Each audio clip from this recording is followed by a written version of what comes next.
Hello everyone, in today's video I will be narrating stories that I found off of Reddit. If you enjoyed this video, make sure you subscribe to my channel, like this video, and comment something down below. But without further ado, let's get straight into these stories. For some context, my cousin and I are the same age. We are both women and currently 25 years old. She is only 5 days younger than me, and her family rented a floor in my parents' house when we were toddlers, so we basically did everything together and spent all our days together until we turned 5, when her family bought an apartment in another city. Since we had a very strong connection, almost codependent, it was very difficult for us to get used to not living together, and 2 years later we have made an agreement with our parents that we will visit each other each weekend. And during the summer break she will spend 1 week at our place and I will spend the other week at their place, and we will basically exchange like that until the end of the summer break. This went on for years. Since we were spending all our free time together, by the time we turned 10 we have already exhausted all our adventure ideas in the backyard. Tree climbing, building a tree house, setting up tents, camping in the backyard and stuff. And we really needed something new, so we have decided to go fishing together every Friday on the river near my house. Now, of course we had no tools needed for a true fishing experience. We had a butterfly net that we would place in the water, and on a good day we would catch a dozen of tiny fish with it. That was enough for our restaurant game. We would come back home, bake the fish under the sunlight, and then serve it and decorate it in plastic plates that we would later serve to our imaginary customers. We've done this for weeks and always made sure we were safe while doing it, and that wasn't that difficult since it's a very peaceful neighborhood, and there was usually no one else at the river at the time we were there. But one day it was different, very different. How I remember it, a couple of days ago the memory of this encounter suddenly spilled out in my mind. We were either 10 or 11 years old and it was Friday. She was at our place that week, so we took the butterfly net and went fishing on the river. We were alone, sitting under a large willow tree right next to the river. Suddenly a man showed up from nowhere. He was standing a couple of meters away from us. He had a blackish hair with plenty shades of gray, so I'm guessing he was in his late 40s or early 50s. He had a dark blue shirt, a little smudged on the collar. He asked us what we were doing and we said we were fishing. He continued walking back and forth on that part of the shore. Then he came a little closer and we got up. He told us he was having issues with his wife, and we just nodded our heads, trying to avoid the conversation and follow the don't talk to strangers rule. We didn't ask him anything. He took a flip phone out of his pocket and opened it in front of us. "I have to show you my wife," he said. "Okay," we replied. When he found what he was looking for, he came even closer and turned the phone towards us. It was a picture of a completely naked woman sitting in a chair with her legs spread. We just nodded. He then proceeded to show us more pictures, and it was quite clear that it wasn't his wife because the pictures were of the same woman, but all of them were naked from head to toe, with their legs spread or in other very suggestive positions. Now that I think of it, the quality of the images, the fashion, and the aesthetics could be best described as adult content from the 70s. It could be that he took pictures from some old magazine or had them sent by someone. I remember I looked at my cousin and mouthed, "It's not his wife," and she nodded. "Isn't she beautiful?" he asked. "She is," I replied, and my cousin nodded. We then remembered that we have left our net in the river, so we went back to the willow tree and reached for the net. He was standing there in the same spot as before, looking at his phone. He then showed us a very low quality picture of 2 naked men and another naked woman. This picture actually looked like pictures taken with a flip phone camera. "This is me," he said, and pointed at one of the men in the picture. We just nodded and said we had to go home. He then said the words that have been haunting me for days now. "You think my wife is beautiful? She thinks you are beautiful too. She would love to meet you. Come with me to meet her and we can play together." "No, we have to go home," I replied. "You little party breaker. Maybe your friend doesn't want to go home. Come on, I want to play with you," he said, and turned to my cousin. "No, I really want to go home," my cousin replied. This is where the details of the memory stop. What I remember next is him giving up, just not being there anymore, and us leaving, giggling and laughing as we walked away and mocking his voice and his tone on our way back home. But I found it weird that only after so many years have I remembered this situation, and I've brushed it off as a potential dream or false memory. But since his words kept echoing in my head, I called my cousin and described my memory word for word as I've described it here, and she said that it did happen, just slightly different from how I've remembered it. How my cousin remembers it, it happened. All the details are correct, but once she told him she really wants to go home. He was way too close and we were scared to start running or turn our backs, since we thought that he could catch us, so we stayed there for a while and kept pretending like he was not there. We played with our cat, the tiny fish, in a bucket filled with water, and talked about our fathers who work in the police and how they're so strong that they could kill a man with one punch. The man didn't believe our exaggerated story and he kept walking in circles around us, not too close, house, but he did keep an eye on us the entire time. And we waited, and waited, and waited, and at one point he went into the bushes behind us to take a piss. This is when we got up and started running. We ran across the bridge and kept running until we got to the part of the neighborhood where there are lots of houses. When we were already close to my house, I stopped in the middle of the road and said that my legs won't move, so she helped me get down on the side of the road and we sat there until I felt better. Today I know that what I experienced was a state of shock. Once I felt better, we went back home, threw away the fish, and decided to never go fishing again. For some background first, I'm a 29-year-old woman. I live in an apartment in a sketchier side of my town, so I'm not unaccustomed to strange people pulling up and strange things happening. I've been through a home break-in, so I'm very hyper-vigilant when it comes to keeping myself and my home safe. I also smoke cigarettes, nasty habit I know, but having cats and not wanting my house to reek like smoke, I'll walk out to my balcony to smoke. That's exactly what I was doing when this happened. I was sitting on my balcony, smoking and just enjoying my night, when I noticed a car I've never seen before pull into the back parking lot of my apartment right by my balcony. I initially felt a bit off, but I didn't want to come off as being the paranoid neighbor, so I keep sitting and smoking my cigarette. Then I hear footsteps making a beeline through my backyard. There's a large and burly man that I've never seen before walking briskly through my backyard. Again, I still don't try to make much of it because they might be there for my neighbor. My anxiety is definitely on alert, but not in panic mode, until I realize he's going straight for my portion of the backyard. He then does something that is still freaking me out as I type this. He stops right in my backyard and looks up at me on my balcony, not saying a word. Now I'm in absolute panic mode. I audibly say, "Oh no," spring up, slam and lock my balcony door, run to my upstairs bathroom, and dial 911. I listened to every sound from downstairs while I stood panicking in my bathroom, and truthfully it sounded like someone was messing with my back door. I don't know for sure because I was in hypervigilance. I do know he was in my backyard for a few minutes because I was my bathroom for several minutes until I decided to peek out my balcony window. I saw him walking to his car and getting in. That also tells me that I don't think he was here to rob me, but something more sinister. Luckily he was lazy because again, I live on the cheaper side of town, so you can imagine the quality of my doors and locks. I'm really hoping it was just some guy who was drunk, high, and had the wrong house, but my gut is telling me otherwise. Regardless, I hope we never meet again.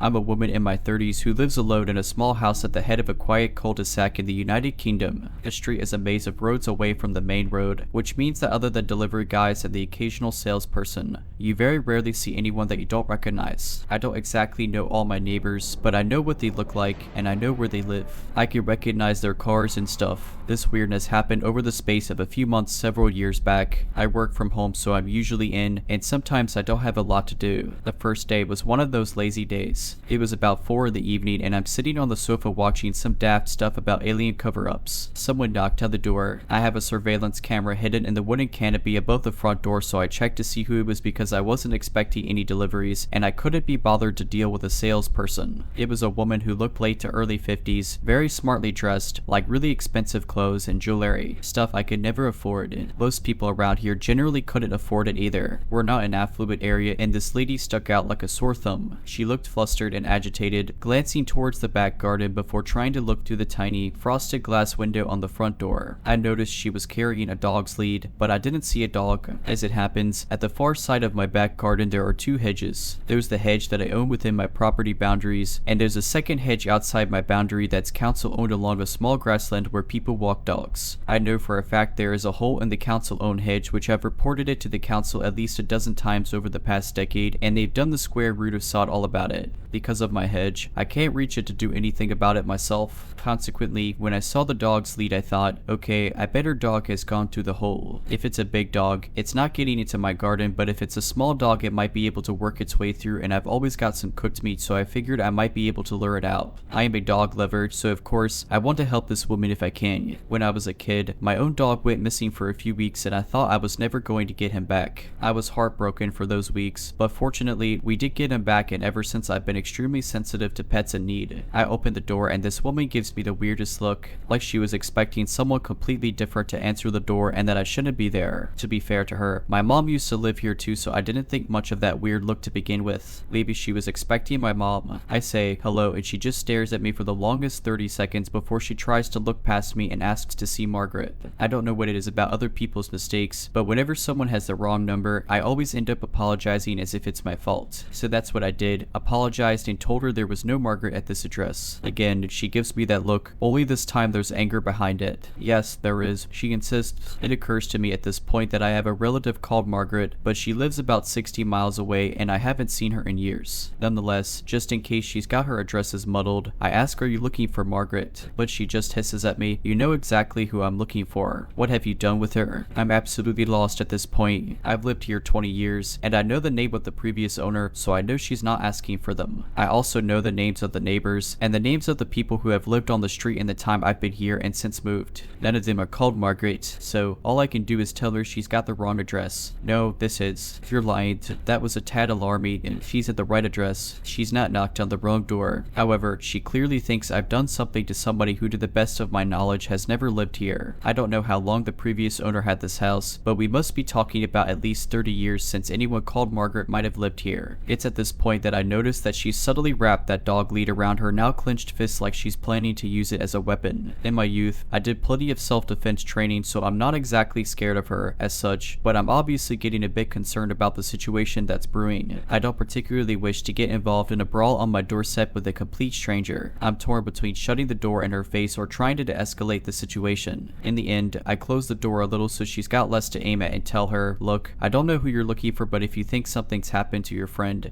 maybe we should just call the police and let them sort it out. Sure enough, the woman slams her fist with the lead wrapped around it into my door. I later discovered she'd struck the door hard enough to crack the frosted glass window in the middle of it. She's bleeding from doing it. It must have hurt, but she doesn't flinch or show any sign of pain. Any confidence I had in my self-defense classes started to waver here because I'm not used to people who don't feel pain. All I can think now is that she's on something and having a really bad trip, so at this point I put on my scariest voice and tell her to get back. I let her know I'm calling the police, and if she's still here when they get here, she can deal with them because I'm not dealing with her anymore. She tries to stop me from closing the door, but I shove her back and manage to get it closed and locked. I make a point to stand next to the door while I'm calling 999 so she could hear me. While I'm waiting for the police to turn up, I watch her on the surveillance feed. She moves out of shot multiple times, presumably to check the back of the house, and I hear her calling out for Margaret. A few minutes before the police finally turn up, I see her kick over my wheelie bins in a rage, but then the most chilling thing happens. She walks back to the front door and literally stares directly into my camera. That camera is pretty well hidden. I'm not saying that nobody could spot it, but most people would only know it was there if they'd been looking for it. Most people aren't looking for cameras, right? She knew it was there. She must have eyeballed it previously. When, I don't know, I later reviewed all of the footage I had from that day, and she never made eye contact with it once. She never even looked in that direction. I only had about a week's worth of footage before the oldest footage is overwritten, and I checked everything I had and she was only on camera that day. All I can think is she'd been here more than a week prior. While she's staring right into it, she flips me the finger and then makes a throat-cutting gesture before walking off. I head to the window to watch her leave, and she's walking like she doesn't have a care in the world. She doesn't look back, just wanders away. Police finally show up, take a statement. I give them a copy of the surveillance footage, and that's that. I called a couple of times to follow up, but nothing. Nobody ever called me about it. I won't lie, that had me up for a few weeks. I moved a knife block closer to the door. I started staying up really late and not getting much sleep, which really didn't help. On some nights I was so tired that I started experiencing auditory hallucinations. I'd hear people who worked there talking, and because this woman was the cause of all my stress, I heard her voice and the name Margaret most of all. Every time I heard the gate open, it put me on edge. I review the surveillance footage every day. Eventually, as the weeks passed and I hadn't heard anything else, I started to regain some of my comfort and just put it down to a weird experience. It didn't last. About 4, maybe 5 weeks after the first encounter, she came back. It was just after midnight. I was in the living room mucking about on my phone with the TV on low volume for some background noise. I heard a car door slam and peeked out the front window. A dark colored car was parked at the end of my driveway. I couldn't see what make or model it was, but it looked like some sort of estate car. I didn't see anyone moving about, but a minute or two later, the front gate swung open with its metallic groaning, and there was a knock on the door. Even when I'm not involved in a blood feud over imaginary Margarets, I'm not going to answer the door at that time. I checked the surveillance camera. Its night vision mode is pretty bad, but I'm positive it's that woman again. I can even see what I think is the dog lead. And of course, she knows I'm watching her because because she looks at the camera again, and I tell you, when someone is already giving you the chills, the way night vision makes people's eyes look like soulless black voids doesn't do much to make you feel better. Suddenly, she yells out, "Shut that racket off and come out here." Now, I had the TV on, but as I mentioned, it was on a very low volume. There's no way she could hear it from outside the front door. I couldn't even hear it if I walked into the hallway. I'm convinced at this point she's mentally unwell, so I call the police again. I want them to stay on the line, but they just tell me that someone will be over soon and to call them back immediately if things escalate. So I'm waiting, watching, and just hoping she doesn't start trying to smash a window or something. She kicks over my wheelie bins again and yells something else out, which I couldn't quite make out, but whatever it was enough for one of the neighbors to come and investigate themselves. I watched the neighbor talkie with her for a minute. She's remonstrating about something, wagging her finger towards my front door, but my neighbor is eventually able to get her to leave. He even sticks around for a bit to make sure she's gone. Sadly, that also means she'd gone before the police turned up again and made me feel like I was a bother to them. Another statement, handing over more security footage, or nothing. I caught up with the neighbor the next day, and he apologized because it didn't occur to him to make a note of the registration plate.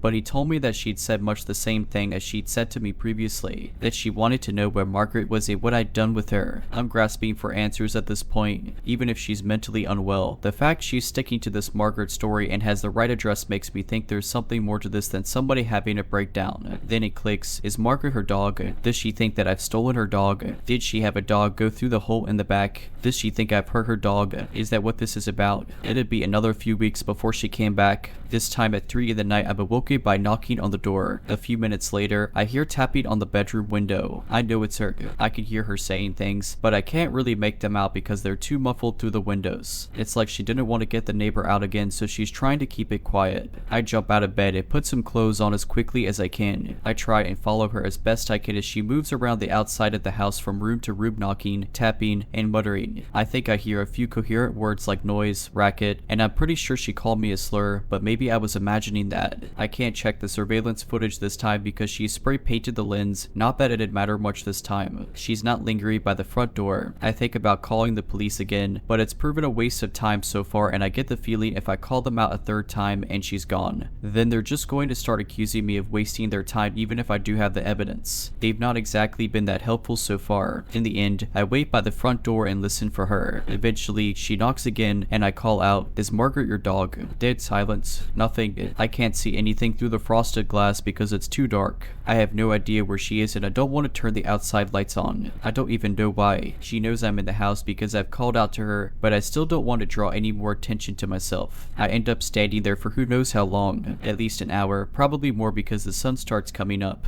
My heart is going a mile a minute pretty much the whole time. Once it's bright enough, I start checking through windows to see if I can see her. Nope, nothing. I tentatively open the front door and look outside. Still can't see her. I grab something to arm myself with just in case, can't remember what now, and check all around my house in the back garden. She's not there. As I'm heading back to the front door, I spot the oddest thing. The gate's closed. That gate is physically attached to the side of my house, and when it opens and closes, it makes a fair bit of noise. You definitely hear it if someone opened or closed it when you were standing next to the front door, but it's closed. So, what does that mean? Did she jump it somehow? It's possible, I guess, but I wouldn't want to try it. Anyway, I open the gate and head out to the end of the driveway. I look around and there's no sign of anyone. I turn back to the house and see she spray painted liar on the front of my house and left the dog lead on the floor beneath it. That was, thankfully, the last time I ever heard from or saw this woman, but I think she still comes by sometimes. Ever since all this happened, I get these creeped out feelings occasionally at night and check out the window. I don't know whether I'm imagining it or what, but now and again, I swear I see a dark colored estate car out on the street. Not parked at the end of my driveway these days, but I just can't shake the feeling she's in there, watching my house. Perhaps she was looking for her dog and she keeps thinking that she'll see me with it.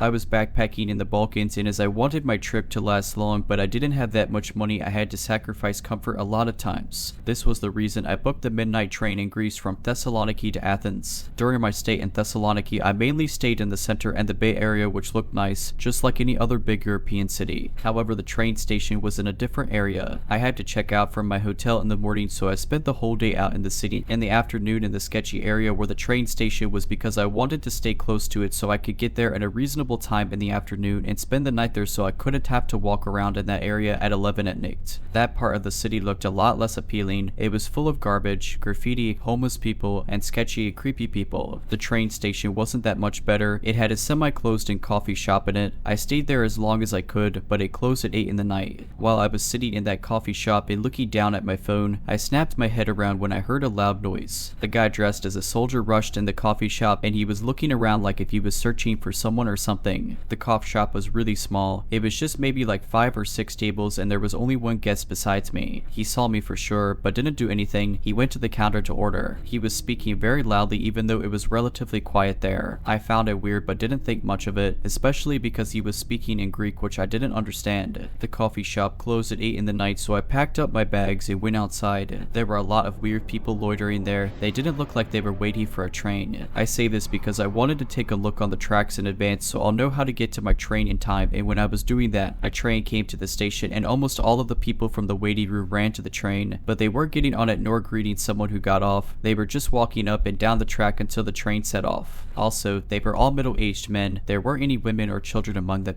I went back to the waiting area and sat down on a bench. I was a bit nervous, so I plugged in my earphones and I was browsing something on my phone. However, I wanted to still be able to hear the things around me, so I wasn't listening to music or anything, which I'm glad I did it because not too long after I sat down, I heard someone saying next to me, "Nice tattoo. Is it from Up?" I knew they said it to me because I have a tattoo from the movie Up on my forearm, so I pulled out my earphones and looked next to me. There was the soldier from before sitting next to me. It was weird. He started talking to me in English automatically, but I have a little Hungarian flag on my backpack which indicates that I'm not Greek. I replied to his question and we started talking. The conversation at first was pretty normal. We were talking about tattoos and movies, then traveling. When I mentioned I wanted to visit Macedonia in this trip, he got a little political and heated. He started talking about Greek politics and the relationship between Greece and Macedonia very angrily. Through the whole conversation, he was acting a bit weird. I can't explain why, but it looked like something was off about him. At first, I was relieved that I was next to a soldier in this sketchy place, but after a while, I started to question if he really was a soldier or just pretending to be one,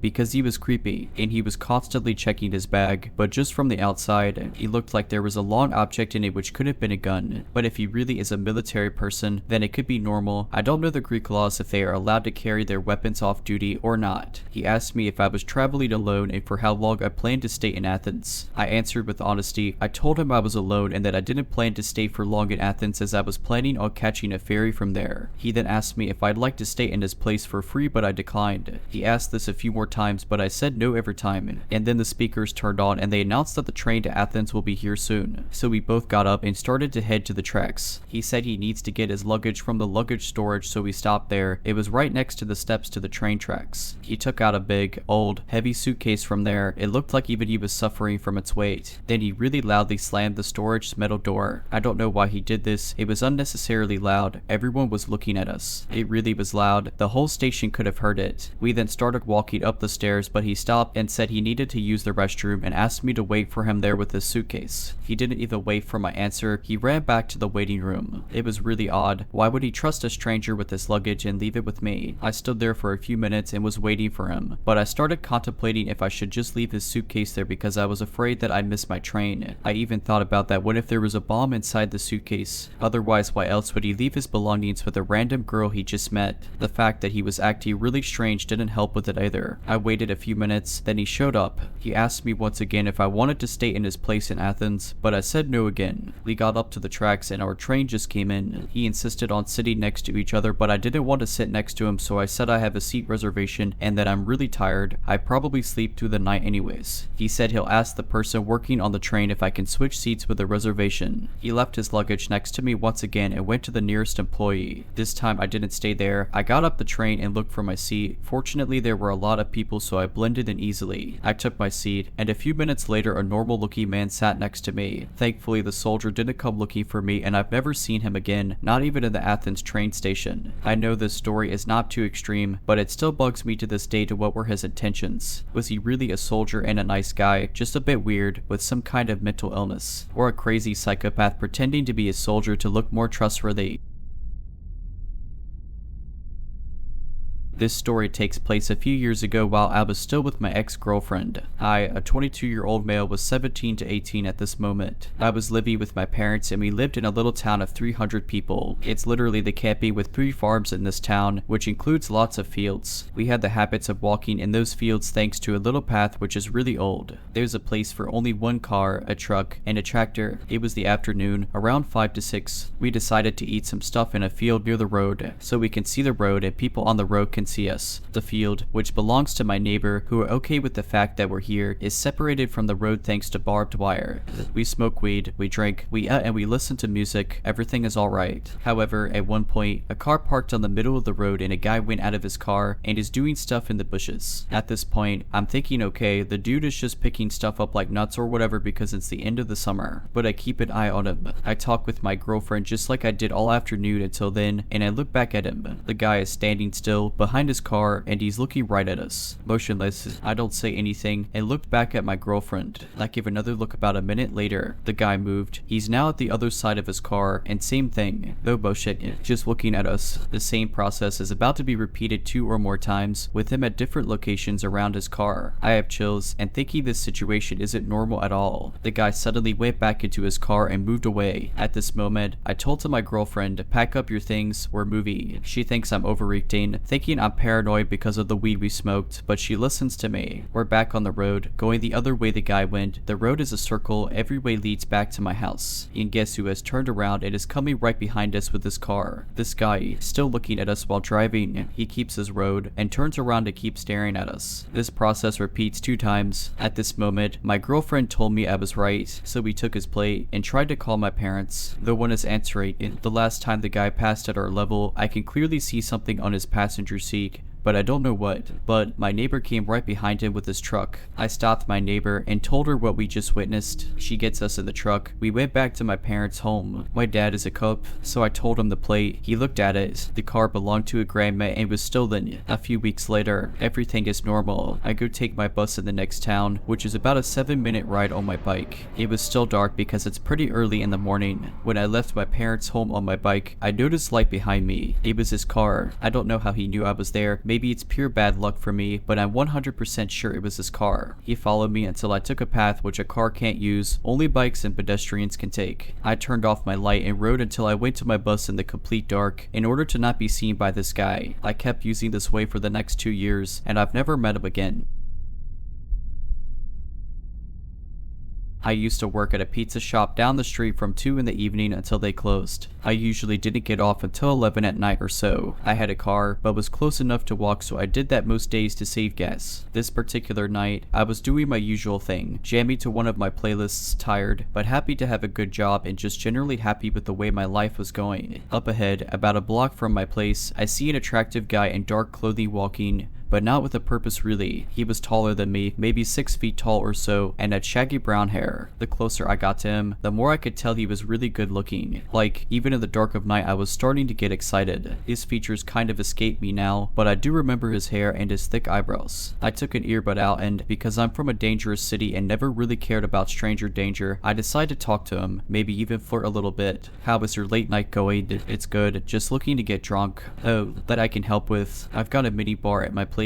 I lived just down the street. That was, not verbatim, how the conversation went. During the walk back to my place, I got no red flags from this guy. He seemed totally normal and I was honestly thinking, wow, just through sheer luck I meet this super hunky guy and he seems cool and fun. I was beside myself really. So we get to my apartment on the 2nd floor. I jump into host mode and offer him to have a seat and make himself comfortable. The apartment is about 640 square feet, so it's very small. Except for the bathroom, you can see the rest of the apartment from any area. I head into the kitchen and while I'm pouring drinks, I glance back over at him. It was then that I noticed the first red flag. As I was asking him questions, he is more delayed with his answers, especially more so than he just was on our walk there. It was just odd to me. I go back over to the couch, pass him his drink and sit down next to him. So, what do you do for work? I asked. Oh, I'm not here for prostitution. He put his drink down on the table. What do you mean? I'm not after that either. He stands up. What you got? He asks me. His nice guy vernacular killer and friendly face are now gone. I'm having a hard time processing what he means by this. I said, "What you got?" The second I stand up, he pushes me back. I fly across the room, hitting the floor, but not hard enough to pass out or anything. I get right back up, but he's already grabbed my laptop and my work bag. As I start towards him, he cuts around me and makes his way towards the front door. I'm right behind him when he makes it outside. I manage to grab hold of him and we tussle again in front of the door. Now I shout out, calling on help from the neighbors. It's late at night so no one comes. I'm shouting, "Please help, I'm being robbed."